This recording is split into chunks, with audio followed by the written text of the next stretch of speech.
ఈ మొత్తం వ్యవహారంలో కామన్ పాయింట్ ఒకటి హెరిటేజ్.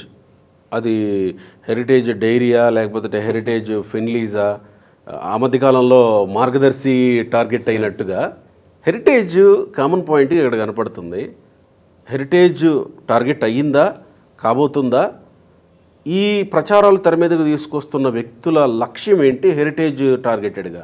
స్ట్రైట్గా టు ది పాయింట్ రావాలంటే గోపి గారు, heritage already targeted. Okay, heritage ఇందాపూర్కి సంబంధం ఉంది, హెరిటేజ్కి బోలేబాబా డైరీకి ఇది వీటికి సంబంధం ఉన్నది వాళ్ళు లేపినటువంటి అంశం. అది ఎక్కడ వర్కౌట్ కాల.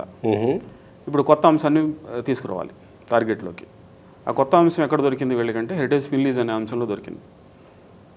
హెరిటేజ్ ఫిన్లీజ్కి విఎస్ఆర్ వెంచర్స్కి విఎస్ఆర్ ఏవియేషన్కి లింక్స్ ఉన్నాయి అనేది వాళ్ళు ఎస్టాబ్లిష్ చేశారు.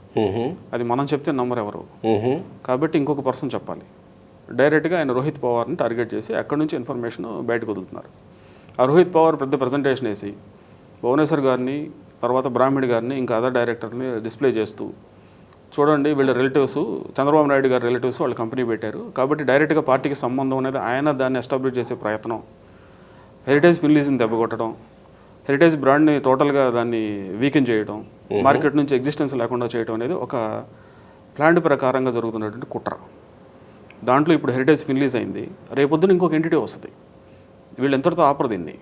ఇంకా వీటికి సంబంధించిన ఎన్ని కంపెనీలు ఉన్నాయి, ఏ ఆస్పెక్ట్లో వీళ్ళని టార్గెట్ చేయొచ్చు అవకాశం ఉందో చూసి ఫస్ట్ ఇన్ఫర్మేషన్ బురద మేమే చల్లేస్తారు. మీరు కడుక్కోండి. మీరు కడుక్కునే లోపు next we will bring another topic, ఇంకొక అంశం తీసుకొస్తాం. మీరు ఇది కడుక్కుంటూ ఉండండి.